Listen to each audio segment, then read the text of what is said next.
Dongeng merupakan bentuk cerita tradisional atau cerita yang disampaikan secara turun-temurun dari nenek moyang.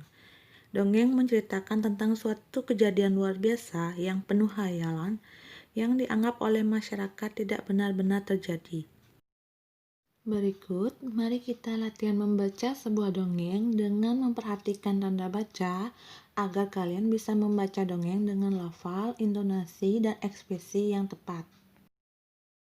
Pohon apel yang tulus. Dahulu kala, ada sebuah pohon apel besar. Ada seorang anak laki-laki bermain di sekitar pohon itu.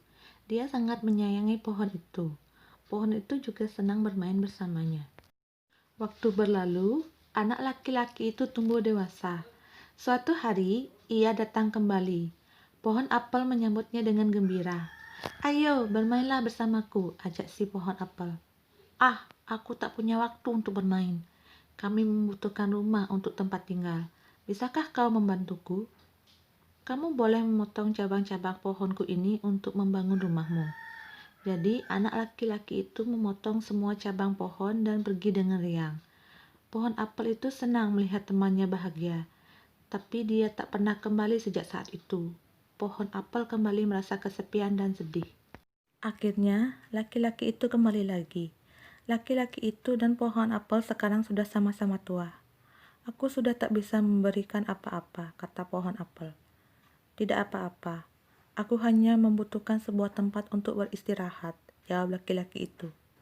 "Baik, sisa batang pohon tua adalah tempat terbaik untuk bersandar dan beristirahat. Duduklah sini bersamaku dan istirahatlah," kata pohon apel. Laki-laki itu pun duduk bersandarkan pada batang pohon yang masih tersisa. Pohon apel pun menangis bahagia. Akhirnya mereka pun bersama lagi. Setelah berlatih membaca dengan benar, selanjutnya mari kita berlatih menentukan tokoh, karakter, dan pesan moral yang terkandung dalam cerita dongeng yang kalian baca.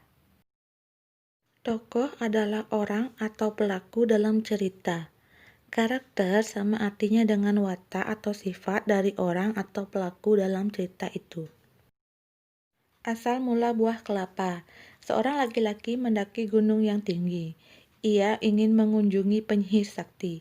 Penyihir sakti mempersilakan laki-laki itu masuk ke pondoknya. "Wahai penyihir sakti, ada sesuatu yang ingin kumohon darimu," kata laki-laki itu sambil menunduk dengan hormat. "Aku ingin diberi sesuatu olehmu agar aku menjadi seseorang yang sangat berguna bagi setiap orang." "Permintaanmu cukup bagus," sahut penyihir sakti. Ia mengeluarkan sebuah kotak hijau yang kecil. Dia berkata, "Kau baru boleh membukanya jika kau sudah tiba di rumah." Laki-laki itu menerima kotak hijau tersebut dengan perasaan gembira. Setelah mengucapkan terima kasih, dia berjalan menuruni gunung. Di tengah perjalanan, dia tergoda untuk membuka kotak hijau itu. Ia ingin melihat apa isinya, namun ia tidak jadi membukanya saat ia ingat pada pesan penyihir sakti. Ketika tiba di kaki gunung, lagi-lagi dia tergoda ingin melihat isi kotak hijau tersebut. Ia lalu membuka kotak hijau itu. Tiba-tiba laki-laki itu berubah menjadi pohon yang daunnya panjang dan buahnya besar-besar. Terdengar suara penyihir sakti dari puncak gunung. "Karena kau tak mematuhi kata-kataku, kau berubah menjadi pohon kelapa. Namun, permohonanmu tetap terkabul. Kau sangat berguna. Tiap bagian darimu berguna bagi manusia. Daunmu, buahmu, dan batangmu dapat dimanfaatkan manusia." Sejak saat itu, pohon kelapa cepat berkembang biak sehingga bisa dijumpai di mana-mana. Orang menghargai pohon kelapa karena banyak gunanya. Tokoh dalam cerita asal-usul buah kelapa ada dua, yaitu seorang laki-laki dan penyihir sakti. Kemudian, karakter dari tokoh seorang laki-laki adalah tidak kuat pendirian, mudah tergoda.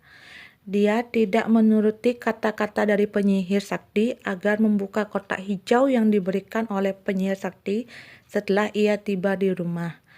Akhirnya, dia sendiri yang merasakan akibatnya. Dia berubah menjadi pohon kelapa. Kemudian karakter dari tokoh penyihir sakti adalah baik hati karena penyihir sakti mau membantu seorang laki-laki dan mengabulkan permohonannya. Pesan moral yang terkandung dalam cerita tersebut bisa seperti ini.